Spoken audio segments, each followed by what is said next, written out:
Gênesis 4:7.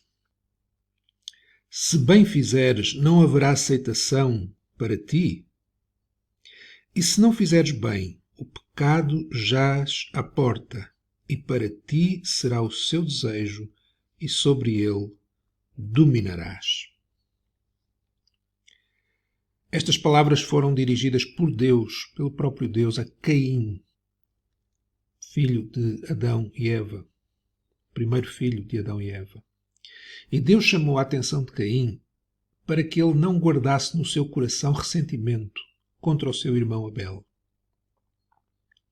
pois isso seria muito perigoso, pois o pecado é como um animal feroz que está à porta da nossa vida, pronto para nos dominar, para nos destruir.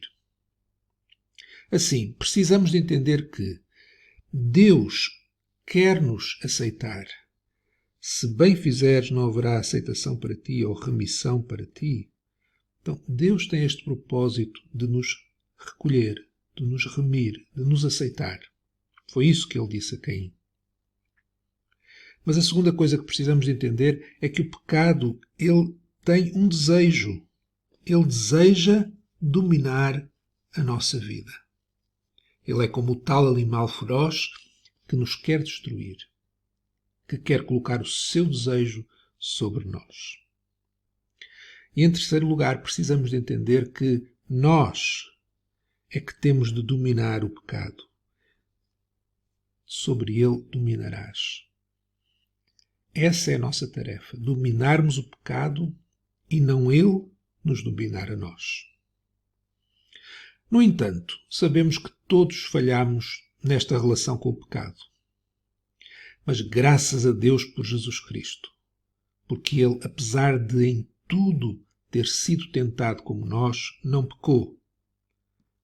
Lemos isso em Hebreus 4:15, porque não temos um sumo sacerdote que não possa compadecer-se das nossas fraquezas, porém um que, como nós, em tudo foi tentado, mas sem pecado. Jesus, ele agradou a Deus fazendo sempre o que é certo, tendo sempre o desejo certo. Não adianta fazer o que é certo se não existir um desejo genuíno no coração para fazer o que agrada a Deus. Jesus teve sempre este desejo. Ele fez o que agradava a Deus e desejava fazer o que agradava a Deus. Ele mesmo disse isso. A minha comida e a minha bebida é fazer a vontade daquele que me enviou. Jesus, ele foi tentado para pecar. Em todas as situações que nós podemos imaginar, Jesus foi tentado. O que significa que ser tentado não é pecar. Mas Jesus dominou o pecado, venceu o pecado e venceu a morte na cruz do Calvário. Nós agora, quando cremos em Jesus, quando somos gerados por Deus para uma nova vida, podemos também, pelo poder do Espírito Santo, não pecar, não falhar. Está ao nosso alcance agradar a Deus. Não pelo nosso poder, mas pelo poder do Espírito que agora habita em nós, o Espírito Santo. Como então ter esse poder em nós? Reconhecendo a nossa incapacidade de vencer o pecado, do pecado que existe em nós, e por isso clamando por ajuda, indo a Jesus. E a Bíblia nos diz que Jesus, ele está à direita do Pai para exatamente interceder por nós, para junto do Pai ser o nosso representante, dado que nós o recebemos e aceitamos como nosso substituto. Assim, como diz o apóstolo Paulo na carta aos Romanos 6,14, porque o pecado não terá domínio sobre vós, pois não estáis debaixo da lei, mas debaixo da graça. O pecado não terá domínio sobre vós.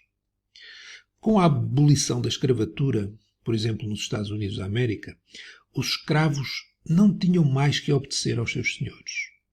Podiam continuar a fazê-lo. No entanto, não eram mais obrigados a isso, porque a abolição da escravatura veio exatamente decretar que eles eram livres, não tinham mais que servir aos seus senhores. O senhor pecado, tal como o senhor do escravo, pode até mandar-nos pecar, mas nós, tal como o escravo que foi liberto, não necessitamos mais lhe obedecer, pois estamos livres dessa escravatura do pecado. Só lhe obedecemos se quisermos. O senhor do escravo, com toda a certeza, ficava furioso, porque o escravo não lhe obedecia. Mas o escravo tinha a lei do lado dele.